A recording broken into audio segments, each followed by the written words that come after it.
Hello friends, कैसे हैं आप लोग। आई होप आप सभी अच्छे ही होंगे। तो फ्रेंड्स, जैसा कि हम कि पिछले कुछ दिनों से जो मैट्रिक का एग्जाम होने वाले हैं फरवरी में, उसमें ज़्यादा समय भी नहीं, उसको देखते हुए हम कुछ इंपॉर्टेंट सोशल साइंस का क्वेश्चन करा रहे हैं और साइंस का भी कराएंगे। जो प्रीवियस में जितने भी क्वेश्चन पूछेंगे तो उन्हीं क्वेश्चन को कराते हैं। तो आज हम इकोनॉमिक्स का सेट नंबर 2 लेके आए हैं। इससे पहले हम सेट नंबर 1 अपने चैनल पर अपलोड कर दिया, आप लोग जाके देख लीजिए। बहुत ही इंपॉर्टेंट बताए थे 10 क्वेश्चन को विद एक्स्ट्रा फैक्ट के साथ।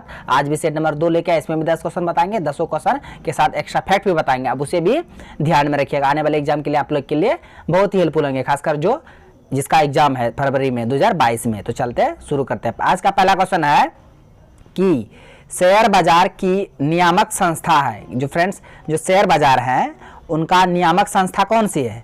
ऑप्शन में आपको दिया सिडबी, सेबी, आरबीआई, उसके बाद स्टॉक एक्सचेंज। तो इसका आंसर ऑप्शन बी हो जाएगा, सेबी। सेबी शेयर बाजार की नियामक संस्था है, आप इसे ध्यान में रखिएगा। हम इससे रिलेटेड कुछ इंपॉर्टेंट फैक्ट बताएंगे सेबी से रिलेटेड, जो कि एग्जाम में पूछे जाते हैं। सबसे पहले हम जान लेते हैं सेबी का मतलब फुल फॉर्म जो होता क्या है। तो फ्रेंड्स, हम बहुत ही बारीकी से बताएंगे, आप लोग ध्यान से सिर्फ सुनिएगा। तो फ्रेंड्स, सबसे पहला क्वेश्चन बनेगा इससे कि सेबी का फुल फॉर्म क्या होता है। तो securities and exchange board of India, ये सेबी का फुल फॉर्म होता है। इसको हिंदी में बोलते हैं भारतीय प्रतिभूति एवं विनिमय बोर्ड। भारतीय प्रतिभूति एवं विनिमय बोर्ड यानी कि securities and exchange board of India, ये सेबी का फुल फॉर्म होता है। और इसका स्थापना पूछेगा तो इसका स्थापना किस अधिनियम के तहत किया गया था? तो एक्ट था 1992 का, जिसके तहत 12 अप्रैल 1992 को सेबी का स्थापना किया गया था। और नेक्स्ट इससे पूछेगा इसका मुख्यालय कहाँ है। तो फ्रेंड्स, सेबी का मुख्यालय हम बता दें मुंबई में है। कहाँ पे? मुंबई में है। और इसका वर्तमान में अध्यक्ष है अजय त्यागी। कौन है? अजय त्यागी। तो फ्रेंड्स, ये सारी बातों को आप याद रखिएगा। अगर आपको माइंड आता होगा ये सेबी है क्या, इसका उद्देश्य क्या है, काम क्या है। तो फ्रेंड्स, ये सेबी जो है ना, ये सिक्योरिटी जो मार्केट होता है शेयर बाजार, इसमें शेयर बाजार को संरक्षण, पहले बात ये संरक्षण देता है। इसमें जो निवेश करता है, निवेशकों के हितों की रक्षा करता है, कौन? सेबी। ये सारे काम करता है, सेबी का काम रहता है। इसका स्थापना 12 अप्रैल 1992 में, मुख्यालय हेडक्वार्टर मुंबई में, अध्यक्ष वर्तमान में अजय त्यागी। ये सारी बातों का आप सेबी से रिलेटेड याद रखिएगा, बहुत ही इंपॉर्टेंट क्वेश्चन था। तो फ्रेंड्स, चलते हैं अब नेक्स्ट क्वेश्चन की ओर। तो नेक्स्ट क्वेश्चन है कि भारत में नीति आयोग की स्थापना हुई थी। तो फ्रेंड्स, भारत में नीति आयोग की स्थापना कब हुई थी? इससे पहले इसका नाम क्या था? कौन लाया था? कौन बदला? सभी बातों को हम बताएंगे, आप लोग सिर्फ ध्यान से सुनिएगा और वीडियो के लास्ट तक बने रहिएगा। ऑप्शन में आपको दिया 1950, 1951, 2015, 2016। तो इसका आंसर हो जाएगा ऑप्शन सी यानी 2015। 2015 में नीति आयोग की स्थापना किया गया था। इससे पहले इसका नाम था योजना आयोग। क्या था? योजना आयोग था इसका, इससे पहले इसका नाम। योजना आयोग का स्थापना जो प्लानिंग कमीशन है उसका स्थापना किया गया था पंडित जवाहरलाल नेहरू के द्वारा 15 मार्च 1950 को। भारत लाया गया था 15 मार्च 1950 को पंडित जवाहरलाल नेहरू के द्वारा योजना आयोग को। उसके बाद योजना आयोग का ही नाम बाद में बदलकर कर दिया नीति आयोग 1 जनवरी 2015 को। 1 जनवरी 2015 को नरेंद्र मोदी जी के द्वारा योजना आयोग का नाम बदलकर नीति आयोग कर दिया था। कब? 2015 को। आप इसे ध्यान में रखिएगा। क्वेश्चन पूछेगा योजना आयोग का अध्यक्ष कौन होता है? वो देश का प्रधानमंत्री होता है। हम इसके भी आगे बताएंगे। योजना आयोग का अध्यक्ष कौन होता है? देश का प्रधानमंत्री। वर्तमान में जो नीति आयोग उसका नाम कर दिया गया, उसका अध्यक्ष कौन है? वर्तमान में नरेंद्र मोदी जी। कौन है? नीति आयोग के अध्यक्ष कौन है? नरेंद्र मोदी जी। और सीईओ कौन है? अमिताभ कांत। उपाध्यक्ष राजीव कुमार। ये सब एक्स्ट्रा फैक्ट था, हम बता दिए। हो सके इससे अगर पूछेगा तो आप लोग बना लीजिएगा बहुत ही अच्छे तरह से। फ्रेंड्स, ये था नीति आयोग का जो संबंधित जितने भी क्वेश्चन था हम बता दिए, आप लोग इसे नोट कर लीजिएगा और याद भी कर लीजिएगा। आपके लिए बहुत ही हेल्पफुल होंगे ये सारे क्वेश्चन। तो चलते अब नेक्स्ट क्वेश्चन की ओर। तो नेक्स्ट क्वेश्चन है कि राष्ट्रीय विकास परिषद का गठन हुआ था। बताना आपको फ्रेंड्स, जो राष्ट्रीय विकास परिषद है उसका विकास कब किया गया था, यानी गठन कब किया गया था? ऑप्शन में आपको दिया 1951, 1952, 1954, 1956। तो इसका आंसर हो जाएगा ऑप्शन बी यानी कि 1952। 6 अगस्त 1952 में राष्ट्रीय विकास परिषद का गठन किया गया था। कब? 6 अगस्त 1952 में। ये क्वेश्चन बहुत बार रिपीट हुआ है कि राष्ट्रीय विकास परिषद का गठन कब किया गया था। तो राष्ट्रीय विकास परिषद का गठन 6 अगस्त 1952 में किया गया था। और इसका जो मतलब सदस्य होते हैं, सभी राज्य के मुख्यमंत्री होते हैं इसका सदस्य। आप इसे भी ध्यान में रखिएगा, बहुत ही इंपॉर्टेंट क्वेश्चन था ये। तो चलते अब अगले क्वेश्चन की ओर। क्वेश्चन है कि किस क्षेत्र को तृतीय क्षेत्र कहा जाता है? इससे पहले वाला वीडियो में हम क्षेत्र से रिलेटेड सभी क्वेश्चन बता दिए। आज भी हम बताएंगे कि किस क्षेत्र को तृतीय क्षेत्र कहा जाता है। ये क्वेश्चन 2015, 16, 20 में पूछा गया क्वेश्चन है। ऑप्शन आपको दिया सेवा क्षेत्र, कृषि क्षेत्र, औद्योगिक क्षेत्र, इनमें से कोई नहीं। तो इसका आंसर हो जाएगा ऑप्शन ए यानी कि सेवा क्षेत्र। तृतीय क्षेत्र को हम लोग सेवा क्षेत्र भी कहते हैं। उसके बाद कृषि क्षेत्र को प्राथमिक क्षेत्र, औद्योगिक क्षेत्र ये द्वितीय क्षेत्र के अंतर्गत आते हैं। तो आप इसे ध्यान में रखिएगा, सेवा क्षेत्र तृतीय क्षेत्र, द्वितीय क्षेत्र के अंतर्गत औद्योगिक क्षेत्र, तृतीय क्षेत्र के अंतर्गत सेवा क्षेत्र। इस सभी क्षेत्रों को आप याद रखिएगा, बहुत ही इंपॉर्टेंट क्वेश्चन था ये। तो फिर इसी से रिलेटेड क्वेश्चन पूछेगा कि पशुपालन, शिकार करना, मत्स्य पालन, ये सभी किस क्षेत्र के अंग है, किस क्षेत्र के अंतर्गत आएंगे? तो ये सभी प्राथमिक क्षेत्र के अंतर्गत ही आएंगे। आप इसे ध्यान में रखिएगा, बहुत ही इंपॉर्टेंट क्वेश्चन था। इससे रिलेटेड जो भी क्वेश्चन पूछा जाता है सबको हम बता दिए, आप लोग नोट कर लीजिएगा। तो चलते अब अगले क्वेश्चन की ओर।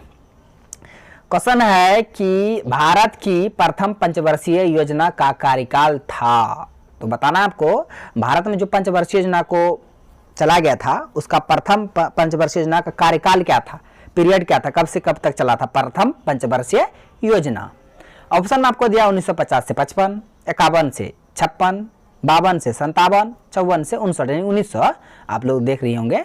तो इसका आंसर हो जाएगा ऑप्शन बी यानी 1951 से लेकर 1956 तक ये प्रथम पंचवर्षीय योजना का पीरियड रहा था। कब से कब तक? 1951 से लेकर 1956 तक प्रथम पंचवर्षीय योजना। और प्रथम पंचवर्षीय योजना किस मॉडल पर आधारित था? तो हेरोड-डोमर मॉडल पर आधारित था। आप इसे ध्यान में रखिएगा, बहुत ही इंपॉर्टेंट क्वेश्चन था। यही अगर पूछेगा फ्रेंड्स कि द्वितीय पंचवर्षीय योजना था उसका कार्यकाल कब से कब तक था और किस मॉडल पर आधारित था, मुझसे भी बताते ताकि एग्जाम में छूटे कोई ना क्वेश्चन।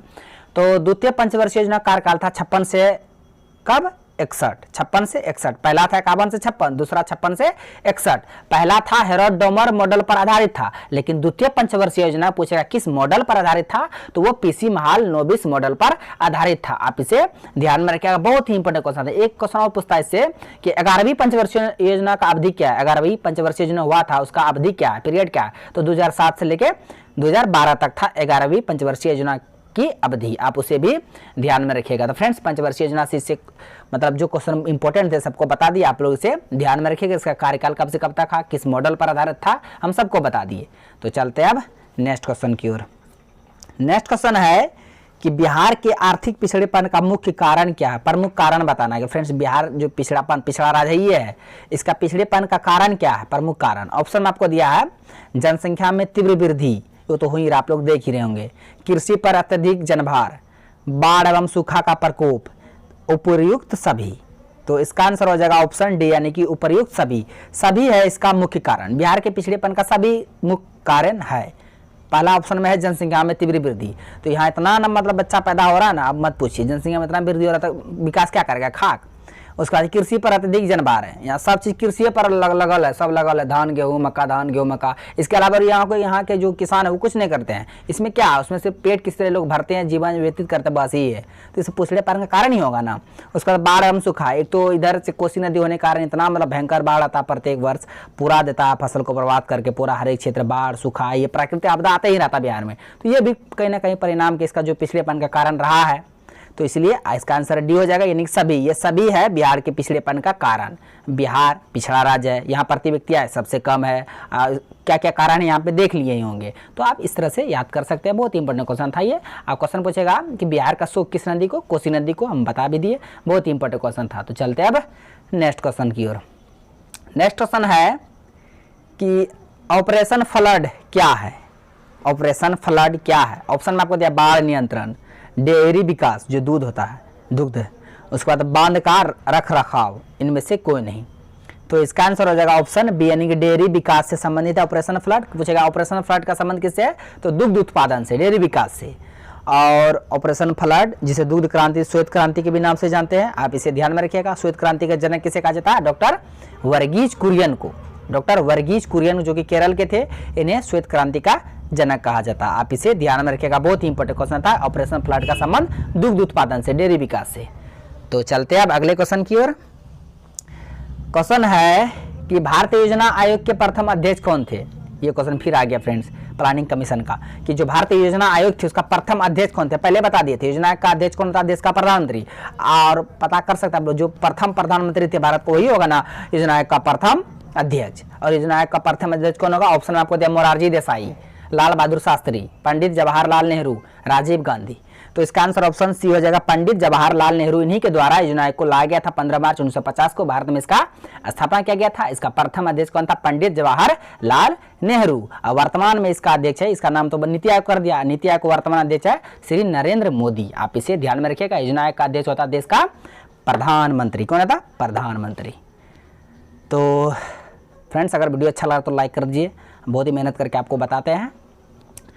तो नेक्स्ट क्वेश्चन है कि बिहार के जमशेदपुर में लोहा एवं इस्पात के कारखाने की स्थापना हुई थी। तो बिहार के जमशेदपुर में लोहा एवं कारखाने की स्थापना हुआ था, उस समय कब किया गया था ये बताना आपको। ऑप्शन आपको दिया 1901 में, 1905, 1907, 1912। तो इसका आंसर हो जाएगा ऑप्शन सी, यानी 1907 में साक्षी नामक स्थान पर TISCO Tata iron and steel company, यही जो लोहा एवं इस्पात उद्योग जो कारखाना उसको स्थापना किया गया था कब? 1907 में। कहाँ पे? साक्षी नामक स्थान पर, टिस्को। आप इसे ध्यान में रखिएगा, बहुत ही इंपॉर्टेंट क्वेश्चन था ये। तो फ्रेंड्स चलते हैं, आज का सेट जो है सेट नंबर 2, इसका लास्ट क्वेश्चन है कि अर्थव्यवस्था के किस क्षेत्र से हरित क्रांति संबंधित है। आपको बताना है कि अर्थव्यवस्था के किस क्षेत्र से हरित क्रांति का संबंध है। ऑप्शन आपको दिया प्राथमिक क्षेत्र, द्वितीय क्षेत्र, तृतीय क्षेत्र, इनमें से कोई नहीं। ये भी क्वेश्चन 2021 में पूछा गया क्वेश्चन है। तो इसका आंसर हो जाएगा ऑप्शन ए, यानी कि प्राथमिक क्षेत्र से संबंधित है हरित क्रांति। सबसे पहले बता दें हरित क्रांति है क्या है। ग्रीन रेवोल्यूशन, हरित क्रांति का संबंध खाद्यान्न उत्पादन से। खाद्यान्न के अंतर्गत क्या आएंगे? धान, गेहूं, चावल, ये सब आएंगे ना। धान, गेहूं, चावल किसके अंतर्गत? कृषि के अंतर्गत। कृषि किसके अंतर्गत? प्राथमिक क्षेत्र के अंतर्गत। तो इसलिए इसका आंसर हो जाएगा ऑप्शन ए, यानी कि प्राथमिक क्षेत्र के अंतर्गत हरित क्रांति आएंगे। हरित क्रांति का संबंध खाद्यान्न उत्पादन से है। और क्वेश्चन पूछेगा कि भारत में हरित क्रांति कब लाया गया था? तो 1966-67 में भारत में हरित क्रांति को लाया गया था। और इसका मतलब जनक, यानी हरित क्रांति के जनक भारत में किसे कहे जाते हैं? तो डॉक्टर MS स्वामीनाथन को भारत में हरित क्रांति के जनक कहा जाता है। लेकिन विश्व में, वर्ल्ड में पूछेगा हरित क्रांति के जनक, तो नॉर्मन बोरलॉग को हरित क्रांति का जनक कहा जाता है। विश्व में, भारत में MS स्वामीनाथन। तो ये सारे क्वेश्चन को आप याद रखिएगा। इसी रिलेटेड एक क्वेश्चन था कि हरित क्रांति के अंतर्गत किस फसल में सबसे अधिक मतलब उत्पादन हुआ था? तो चावल में सबसे अधिक उत्पादन हुआ था हरित क्रांति के अंतर्गत। आप इसे भी ध्यान में रखिएगा। तो फ्रेंड्स आज का 10 क्वेश्चन बस इन तक था। आई होप सारे क्वेश्चन आप समझ ही गए होंगे, याद भी हो गया होगा। तो फ्रेंड्स अगर वीडियो अच्छा लगा तो मेरे वीडियो को लाइक, कमेंट और दोस्तों में ज़्यादा से ज़्यादा शेयर कीजिए तथा मेरे यूट्यूब चैनल कर दीजिए सड्डा को सब्सक्राइब करें और बेल आइकन को भी हिट कर दीजिए ताकि हर एक लेटेस्ट वीडियो का नोटिफिकेशन तुरंत आप तक पहुँच जाए। इसी तरह हम नेक्स्ट सेट के साथ मिलते हैं अब नेक्स्ट वीडियो में। धन्यवाद।